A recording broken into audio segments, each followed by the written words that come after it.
Voltei então aqui, porque o assunto, né, é um assunto de amplo impacto, né, na vida de todos, e nós não temos como, claro, esgotar esse assunto em uma hora. É um assunto bem amplo, nós estamos falando pouco ainda aqui, né? Eu estou tentando aproveitar ao máximo aqui do Dr. André Vinícius, porque a gente que conhece da área de neurologia, né, lá de Belo Horizonte, chama ele de um compêndio ambulante de neuropediatria. Ele entrou aí. Eu vou chamar o André aqui de novo.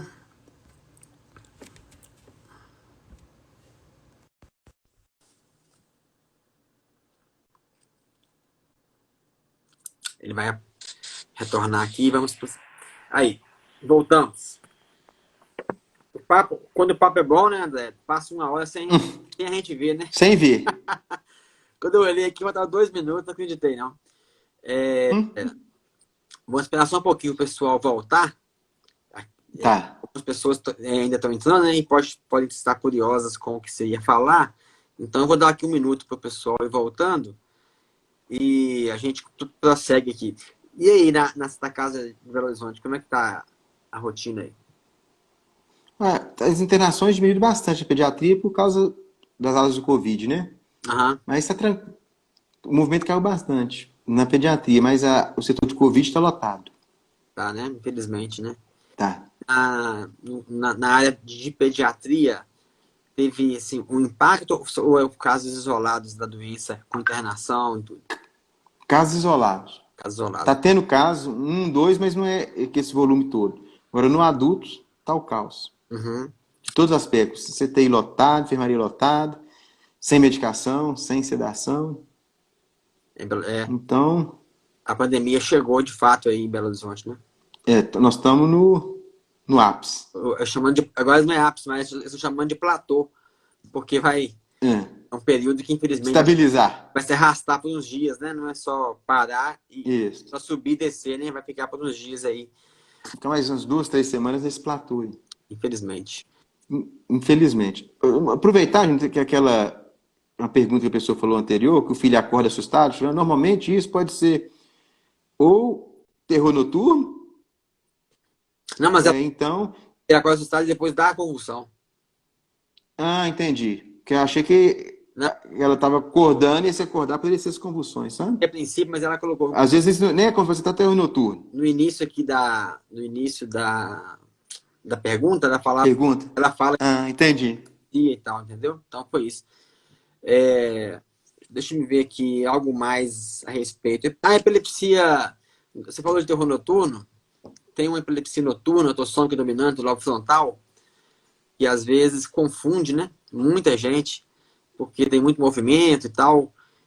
Na prática, Isso. pega isso e a polissonografia às vezes lança a mão dela já na criança maior. Justamente, às vezes, nesse caso difícil, é a polissonografia, tem casos, até vídeo EG, aquele exame que a criança fica com a câmera e com os eletrodos cerebrais, que o vídeo EG é primordial. Quando a gente tem dúvida, ele mata a dúvida se tem ou se não tem crise.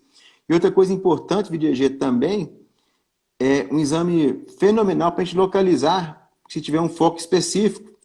Tanto que a gente é o exame padrão ouro para a gente não só definir convulsão e avaliar a possibilidade que o paciente tem indicação ou não de cirurgia.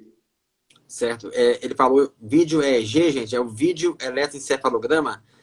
É um exame que é um exame de difícil acesso, porque é um exame muito caro. E o paciente, geralmente, quem tem indicação de fazê-lo são pacientes que têm epilepsias de difícil controle, né? Ou epilepsias de difícil diagnóstico. Então, quando tem uma grande dificuldade aí, principalmente durante o sono, né? Lança-se mão Isso. desse exame, que é um exame que pode durar, às vezes, até uma semana inteira, porque às vezes o paciente usa medicação, vai tirando de devagarzinho ali, para ele apresentar a crise, para ver qual o local daquela crise. Então, ele é feito um eletroencefalograma 24 horas por dia, e a câmera filmando e o som captando o som, né? E com a enfermeira assistindo tudo. Então, é um exame mais elaborado, né? Que é mais difícil acesso, mas existe. E ele é muito usado aí. Vamos aproveitar, né, falar de propedêutica. A gente falou aí de a característica mais comum em epilepsia, sem dúvida nenhuma, é o eletroencefalograma, né? A epilepsia Isso. é nosso. Exames de imagem, lança-se mão, às vezes, tomografia, melhor ainda se tiver como a ressonância magnética, né? E Isso. vídeo EG. E tem também alguns exames mais específicos. Aí em Belo Horizonte faz algo mais, assim, avançado. Então vamos lá. O que eu gosto de Aí falar? O tem... eletro é obrigatório, né? Inicial. Eu adoro começar a imagem primeiro, sempre a tomografia. Por que a tomografia não ressonância, André? Porque o Brasil, a nossa região, ainda é uma região que tem muitos casos de toxoplasmose, citomegalovírus, e tomografia é que vê calcificação. Ressonância tem essa deficiência. E se a tomografia é bem normal, eu parto para ressonância. Nos casos que a gente vai avaliar, fazer cirurgia de fisicultura, o vídeo EG, que aquele que o Júnior falou, que fica fazendo o eletro, associado com a filmagem do indivíduo, para realmente confirmar o tipo da crise. E, em alguns casos, quando apresenta uma crise focal, a gente pode fazer o PET ou SPECT, que são métodos. Um que vai ver o SPECT, que a gente vê o fluxo sanguíneo, e o PET, que é o metabolismo, a gente, através desses marcadores, a gente localiza e, que eu agora vou aproveitar a deixa, nesses casos que não tem lesão estrutural que justifique o quadro, como, por exemplo, a calcificação de toxoplasmose, uma sequela de falta de oxigenação cerebral, a gente usa a mão do painel de epilepsias. Hoje, indivíduo que não tem lesão estrutural, que a gente não sabe a causa da epilepsia, dentro do possível, a gente tem que fazer painel de epilepsia, por quê? Primeira coisa, uma pequena porcentagem vai se beneficiar de tratamento específico e muda a vida desse paciente. Segundo, é a questão de aconselhamento genético. Dependendo do tipo de alteração e mutação que tem, a gente consegue orientar as famílias através de reprodução assistida, seleção de embrião que não tem aquele defeito. Então, é uma coisa que veio para ficar. Eu vou agora falar do que eu queria falar. André, esse painel aí, só para finalizar, como que está o acesso dele na rede SUS? No SUS, ele não é disponível. A gente consegue fazer ou particular, ou alguns planos de saúde, mas no hospital eu consigo fazer no SUS porque eu tenho incentivos, nas parcerias com os laboratórios, que, caso específico, eles me patrocinam. Assim, Essa semana mesmo eu fiz mais 2. Mas o que acontece? Alguns pacientes que são candidatos, que são crianças de 2 até 10 anos de idade, se preencher alguns critérios, eu consigo fazer gratuitamente. Agora, os demais pacientes que não estão dentro dessa faixa etária, infelizmente, eu consigo fazer. Mas vou contar para vocês, acho que é interessante, de 1 ano e pouco para cá, eu fui fazer uma revisão, eu consegui, nessa parceria com o laboratório, fazer 26 painéis de epilepsia. Para minha surpresa, 14 achei mutações. E é um pouco... Foi não, agora está 26, 14, mas antes estava para 24, estava 11, só que estava 44%, só que entrou mais 2 positivos, subiu um pouco, mas em torno de 40%, 44%, 50%. O que acontece? Desses 14 que eu achei positivo, um era uma deficiência de creatina. Então, esse menino que dava inúmeras crises por dia, a gente começou a repor a creatina, o que aconteceu? Nunca mais convulsionou. A criança voltou a andar, está falando, e agora na cidade dele, a mãe mandou até uma foto que ele é coroinha lá do padre, está ajudando o padre. Então, de tão funcional que o menino ficou. Legal, hein? E o outro caso foi que chegou no ambulatório hoje, um menino de 6 anos, com umas crises, uma ataxia, e que o painel veio com alteração no gene da GLUT1. Então, é uma doença de vivo, que o indivíduo tem aquela glicose baixa no líquido e que convulsiona. E que é um indivíduo que altamente responsivo à dieta cetogênica. E a dieta cetogênica tem um efeito de dar, além de controle da crise, a possibilidade do indivíduo ter uma vida normal. Eu tenho outra bebê com essa doença de vivo, só que o diagnóstico não foi pelo painel de epilepsia, foi pelo painel de erros urinários tratáveis. Então, eu dou um exemplo para vocês que de 20 e tantos pacientes, 14 eu achei. André, mas esses 12 que você descobriu e que infelizmente são causas intratáveis? Eu tenho duas coisas a falar. Os que são intratáveis hoje. Eu não sei amanhã, com o evoluir da medicina, que vai gerar específico. Eu falei do Dravet, que é SNN1A, que já tem terapia gênica para ser aprovada esse ano que vem na Europa. Vai chegar para a gente, vai abrir uma porta que não existia. E os outros pacientes também, eu tenho certeza que pode ser que amanhã, para ter oportunidade, o cara tem um diagnóstico, ele vai ser candidato a tratamento específico. E a segunda coisa que é fundamental, gente, é a questão do aconselhamento genético. Principalmente hoje em dia, existe técnicas de reprodução assistida, a gente tem oportunidade, tem chance de fazer seleção de embrião e seleção de embrião proporcionar tratamento adequado para selecionar os embriões não doentes e o indivíduo ter um filho que não tem aquela mutação que o primeiro filho teve. Uhum. Mas a gente só faz e caminha para essa seleção de embrião quando já tem um caso conhecido. Certo. Então, assim, é um somatório de boas notícias aí, né? Tanto que está evoluindo para cada vez mais a genética. Isso é igual nas epilepsias. A genética vai invadir a medicina de maneira geral. A gente sabe que até na farmacogenética, né, tanto tratamento vai ser baseado nos genes de cada um, enfim. Isso já é realidade, tanto no campo da neurologia, da psiquiatria, muitas vezes faz painéis, né, de medicação, e agora painel diagnóstico de epilepsia. André, você falou a respeito do caso do aconselhamento genético. As pessoas às vezes não entendem isso, porque esse é um nome difícil, né? Mas Isso. eu vou resumir aqui para ficar mais prático para a pessoa. Vamos supor, você tem um filho que teve aquela doença genética. E essa doença genética não quer dizer que todos irão ter. Às vezes nascem embriões com e um embrião sem. O que é o aconselhamento genético? É tentar uma gestação num ambiente, numa clínica, para que aqueles embriões que irão ser implantados, antes de ser implantados na mulher, eles são biopsiados e ali eles coletam e analisam o DNA daquele embrião para saber se ele tem aquela síndrome ou não. Né? E isso dá a possibilidade de tanto aquele casal ter, como também o futuro daquela criança, né? Que tem um diagnóstico, de repente é tratada e no futuro ele pode também selecionar os filhos dele, a prole dele. Muito boa notícia, viu? E outra coisa, a principal questão de genética, às vezes, nem é só a seleção de embrião.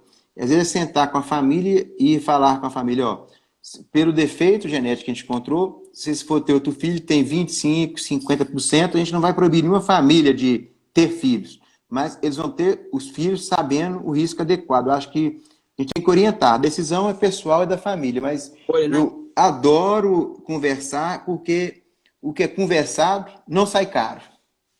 Sim. Não, a verdade sempre prevalecerá, né? Essa é uma regra. André, tem uma pergunta aqui do nosso amigo. Eu queria até agradecer aqui a ilustre presença do Albert Luiz. O Albert está perguntando a questão do papel da nutrição nos erros inatos do metabolismo. Então vamos lá. Epilepsia e erro inato. Apenas 0,5% dos pacientes epiléticos têm erro inato. Então, agora eu falo para os residentes. Um indivíduo que o principal sintoma dele é epilepsia, dificilmente vai ser erro inato. Essa é a primeira dica. Porque o indivíduo que tem erro inato, que é uma coisa que eu trabalho muito, que hoje é a minha principal médica no CGP hoje, eu trabalho basicamente em doenças neurometabólicas, neuromusculares e dieta cetogênica, esses casos refratários.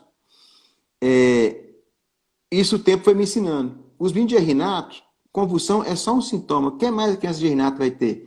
Hipoglicemia, acidose metabólica, alteração no fígado, vai ser hipotônico. O que é hipotônico? Aquela criança molinha, pode ter alterações na ressonância específica. Normalmente o indivíduo que tem ressonância normal e laboratório normal, dificilmente vai ser um erro inato. Vai ser uma doença gênica que eu expliquei, que é doenças que geralmente afetam proteínas que têm relação com o controle de canais iônicos do cérebro. Mas nos casos que os pacientes têm erros inatos do metabolismo, como acidúria propiônica, glutárica, enfim, o tratamento dietético adequado permite que a criança não entre em um surto metabólico e com isso não convulsione. Eu estou com um menino que treinei semana passada, evoluiu com padrão, preencheu o critério OESH, elétrico, hiperritmia, atraso e crise de espasmo, com acidemia propiônica. A gente procurou tratar as espasmos com medicação adequada, respondeu super bem a vigabatrina, mas junto com a vigabatrina, a gente fez uma adequação da dieta, que no caso, para tratar a doença de base, e a doença de base estando tratada, consequentemente, não tem nenhum sinal de intoxicação e não vai ter crise convulsiva. Uma coisa que eu falei, nesse caso de epilepsia, que a gente não está achando etiologia, sempre que possível, fazer uma prova terapêutica com piridoxina, piridoxofosfato e ácido folínico. E a questão dietética apenas quando o indivíduo tiver uma doença metabólica que a gente consiga diagnóstico. Não aconselho tratamento empírico, apenas com a piridoxina, que eu acho que vale a pena sempre usar. Certo. Tá ok. Algo mais que você queira chamar a atenção? Não, acho que já deu, gostei da oportunidade de te ver, muito tempo que eu não te vejo. É, Me vira, eu falo de você aqui, esse dia tá falando, falei até da sua turma, né? Da primeira turma que me marcou. aham. Todos os 5 da primeira turma de Residente Santa Casa, que foi os primeiros que eu tive contato com vocês. Sabe, adorei, vou estar sempre à disposição, precisar de outros temas. Estamos aí, de falar de neuromuscular, neurometabólico, eu estou sempre Sim, aí apto para poder ajudar. sim, sim. Obrigado a você, né? É claro que nós estamos muito tempo sem encontrar. A última vez, acho que foi quando você veio aqui em Pirapora dar uma aula aqui. Isso, dá uma aula. Lipofucinose, não lembro. Eu acho que foi lipofucinose. Foi mucopolissacaridose. É isso, mucopolissacaridose. Então, eu agradeço a você mais uma vez aqui, né? Pela participação, pela brilhante, né, apresentação mais uma vez. Essas lives, André, elas ficarão salvas aqui no Ah, que ótimo. Instagram. Então, assim, quem perdeu uma parte e queira depois assistir, tanto a primeira parte quanto essa parte final agora estão salvas lá. E a qualquer momento você pode assistir. Depois eu também te envio o link para você, caso queira ir, ou enviar para alguém, né? Que às vezes ajuda. Ajuda com certeza. Informação é sempre bom.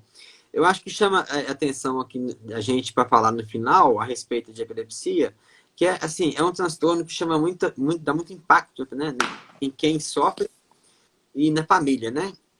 Porque ele envolve crise convulsiva, e crise convulsiva ela vai desde crises assintomáticas, como você falou aí, que são crises leves, né, de ausências leves ou atônicas leves, a crises assim muito feias de assistir, porque as pessoas se debatem, né, se contraem no chão, perdem a consciência, às vezes tem a cialorreia, né? Às vezes tem umas eliminações fisiológicas, então são coisas que às vezes causam muito impacto negativo, tanto em quem sofre, quanto na família, quanto nos amigos, quanto nos parentes. E nós temos que perder o estigma, né? De primeira coisa, que não é uma doença transmissível, né? Que antigamente tinha esse estigma de muitas pessoas. De pegar na baba do paciente que você te contaminar. Como se fosse uma doença contagiosa, e não é, né? Infecciosa, isso. Um outro estigma que nós temos que tirar é a não obrigatoriedade de deficiência mental, porque a maioria dos casos não tem retardo mental, né? A maioria absoluta. Outra coisa que a gente tem que chamar a atenção, que é muito comum a dúvida, é a questão da cura, né? Que uma grande parte são sim de evolução benigna, né? As pessoas perguntam o critério de cura. O critério de cura que geralmente a gente usa são 10 anos sem crise e 5 anos sem remédio. Certo? Isso é um número que é um pouco, assim, claro que medicina não tem nada exato, mas a gente gosta de deixar bem claro assim, 10 anos sem crise, sendo desses 10, 5 sem nenhum medicamento, considera-se curado até que prova o contrário. Outra coisa que chama atenção também, que o André falou aí, que quase 70% das epilepsias são de tratamento, né? A gente consegue controlar, e a maioria das vezes com um medicamento só. Né? É claro que há casos que a gente lança mão de vários medicamentos, dietas, como o André falou, medicamentos que às vezes têm que ser feito em regime hospitalar, mas a grande maioria dos casos são de tratamento fáceis, né? E o principal aqui, que a gente sempre tem que deixar bem claro para as pessoas que estão assistindo, é não correr do problema, não fugir do problema, não se esconder do problema, né? Isso não é demérito para ninguém. Um outro fator também que eu quero chamar a atenção aqui, que a epilepsia não escolhe etnia, não escolhe padrão social, né? Não escolhe padrão econômico de ninguém, não escolhe nada. A epilepsia acontece, né, em todas as famílias, pode acontecer, isso cada vez mais estamos vendo que é um padrão genético, né, a epilepsia mais comum, então não tem que ter aquele estigma com as pessoas que sofrem desse mal. Eu acho que a gente tem que só orientar, conversar, entender, e naqueles casos que tiver difícil, ter fé que daqui para frente sempre está vindo notícia boa. O André, que hoje trouxe muita novidade para a gente, eu tenho certeza que daqui a 5, 10 anos, estaremos falando em coisas bem mais avançadas, né, André? Justamente. A gente tem esperança, expectativa, tanto de diagnóstico mais bem elaborados, de etiologia mais bem definidos, como também terapias mais avançadas, que uma coisa acompanha a outra. A partir de, é igual um médico famoso lá de Belo Horizonte, que deu aula para mim, falava: a gente só complementa o que a gente conhece. Então, a partir do momento que a gente vai conhecendo, né, a doença, a causa dela, a gente vai ter como ter formas melhores e mais efetivas, às vezes até cura mesmo, né? Por que não? Das epilepsias, eu estou falando das epilepsias de difícil controle, né? Aquelas de fácil controle, a gente sabe que a gente consegue sim a cura. Isso. Então, André, agradeço mais uma vez, viu? Boa noite e... Boa noite, abração. Abraço. Estou aqui às ordens para a próxima. Obrigado a todos aí que participaram. Só vou ver se tem mais alguma perguntinha aqui.